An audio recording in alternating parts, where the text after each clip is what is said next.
Hello. आज हम the living world के बारे में डिस्कस करने वाले हैं। सबसे पहले हम लिविंग ऑर्गेनिज्म के कैरेक्टरिस्टिक्स के बारे में पढ़ते हैं जो उनको नॉन लिविंग थिंग से डिफरेंशिएट करते हैं। सबसे पहला है ग्रोथ। तो जब हम ग्रोथ के बारे में देखते हैं तो ग्रोथ जो है वो लिविंग ऑर्गेनिज्म में दिखता है, मतलब वो इंटरनल ग्रोथ होता है। हम बेबी से यंग बनते हैं, यंग से एडल्ट, एडल्ट से फिर ओल्ड एज हो जाता है हमारा। वैसे ही जब हम नॉन लिविंग थिंग्स के बारे में देखें तो नॉन लिविंग थिंग्स में ग्रोथ नहीं होता, बट जब हम माउंटेन्स को देखें तो उनमें तो ग्रोथ दिखाई देता है। तो वो कैसा होता है कि वो अक्यूमुलेशन ऑफ लेयर से होता है और उनमें वो ग्रोथ ऐसे आती है। इंटरनल ग्रोथ नहीं बोला जाता उसको। जब हम स्नोबॉल को अगर स्नो में रोल डाउन करें तो ऑब्वियस है कि वो स्नोबॉल का भी साइज इंक्रीज होगा, उसका मतलब ये नहीं होता कि वो ग्रो हो रहा है। इसलिए जो ग्रोथ है वो एक defining property of living organism नहीं कह सकते हम उसको। सेकेंड जो प्रॉपर्टी है या कैरेक्टरिस्टिक है वो है रिप्रोडक्शन।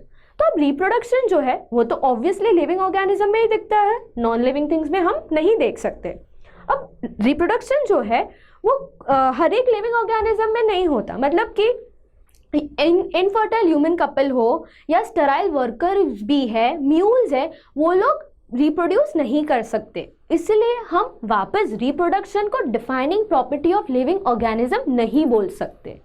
थर्ड प्रॉपर्टी जो है वो है मेटाबॉलिज्म। अब ये मेटाबॉलिज्म जो है वो बायोकेमिकल रिएक्शंस होते हैं जो अपने बॉडी में या किसी भी लिविंग ऑर्गेनिज्म में साइमल्टेनियसली अकर होते रहता है। बट जब हम ये metabolic reactions cell free system में करना चाहे, डेमोन्स्ट्रेट करना चाहे, तो वो होता है। इन विट्रो कंडीशन बोला जाता है उसे। तो ये जो सिस्टम है उससे हम डिफाइनिंग प्रॉपर्टी कह सकते हैं, क्योंकि ये ऑल लिविंग ऑर्गेनिज्म में होता है। नॉन लिविंग ऑर्गेनिज्म में मेटाबॉलिज्म होना इम्पॉसिबल है, तो वो एक डिफाइनिंग, मतलब उनमें तो नहीं होता, बट ये एक डिफाइनिंग प्रॉपर्टी कह सकते हैं क्योंकि सेल ऑर्गेनाइजेशन और मेटाबॉलिज्म वो हर एक लिविंग ऑर्गेनिज्म में होता है। अब जो फोर्थ प्रॉपर्टी है और जो सबसे इंपॉर्टेंट प्रॉपर्टी है लिविंग ऑर्गेनिज्म की, वो है कॉन्शियसनेस, मतलब अवेयरनेस। जैसे कि हम हर एक लिविंग ऑर्गेनिज्म अपने एनवायरनमेंट के हिसाब से उनको रिस्पॉन्ड करता है। जैसे प्लांट्स हो, एनिमल्स हो, या ह्यूमन बीइंग हो, या बैक्टीरिया, कोई भी लिविंग ऑर्गेनिज्म हो, वो हर एक एनवायरनमेंट के कंडीशन, जैसे कि temperature, pressure, light, water etcetera, कौन से भी एनवायरमेंटल कंडीशन को रिस्पॉन्ड करते हैं। इसीलिए उनको हम कॉन्शियसनेस जो उनकी कैरेक्टरिस्टिक है वो उन्हें एकदम डिफाइन कर सकती है। इसलिए लिविंग ऑर्गेनिज्म जो है वो सेल्फ रेप्लिकेटिंग है, इवॉल्विंग है, और वो अपने आप में एक डिफाइनिंग प्रॉपर्टी बताते हैं और हर एक चीज को रिस्पॉन्ड कर सकते हैं। तो अब जो है हमने लिविंग ऑर्गेनिज्म के कैरेक्टरिस्टिक्स के बारे में पढ़ा है।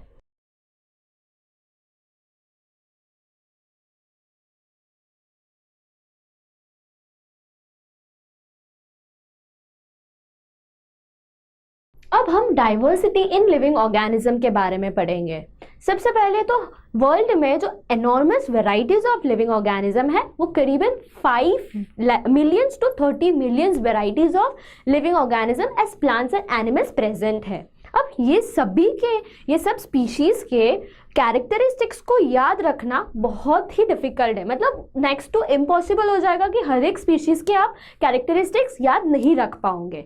अगर उसको याद रखना भी है तो आपको उसे या हमें उसे एक सिस्टमैटिक अरेंजमेंट करना होगा। उसके लिए हम एक सिस्टमैटिक जो है वो साइंटिफिक टर्मिनोलॉजी को पढ़ेंगे, जिसका मतलब होता है कि it is a scientific study of the similarities and dissimilarities और the differences of the living organism, which includes the identification, classification and nomenclature.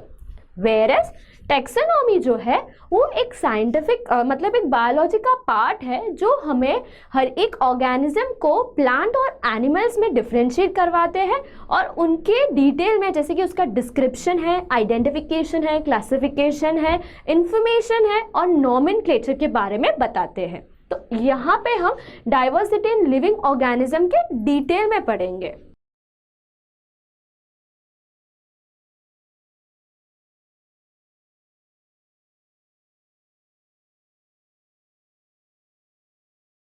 अब हम क्लासिफिकेशन के बारे में पढ़ेंगे। क्लासिफिकेशन क्यों ज़रूरी है या वो हमें किस में हेल्प कर सकते हैं। बेसिकली जो क्लासिफिकेशन है, विदाउट क्लासिफिकेशन हम किसी भी चीज़ को अरेंज नहीं कर पाएंगे। जैसे कि अगर मैं आपको बोलूं कि लाइब्रेरी से मुझे साइंस बुक ला के दीजिए, अगर वो लाइब्रेरी एकदम हैप्पीजार्ड मैनर में है, मतलब वहाँ सब बिखरा पड़ा हुआ है, सब बुक्स मिक्स्ड है, तो आपको कितनी दिक्कत होगी वो बुक मुझे ला के देने में।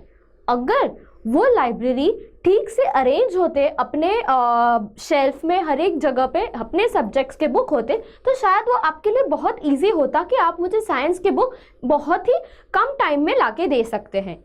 इसी तरह जब बहुत large number of varieties of organism present होते हैं, तो उनमें से आपको जिसके बारे में पता करना है या जिसके बारे में इंफॉर्मेशन चाहिए वो नहीं मिल पाएगी विदाउट द क्लासिफिकेशन। इसलिए क्लासिफिकेशन बहुत ज़रूरी होता है और उसकी नीड, मतलब वो हमें किस तरह हेल्प कर सकता है।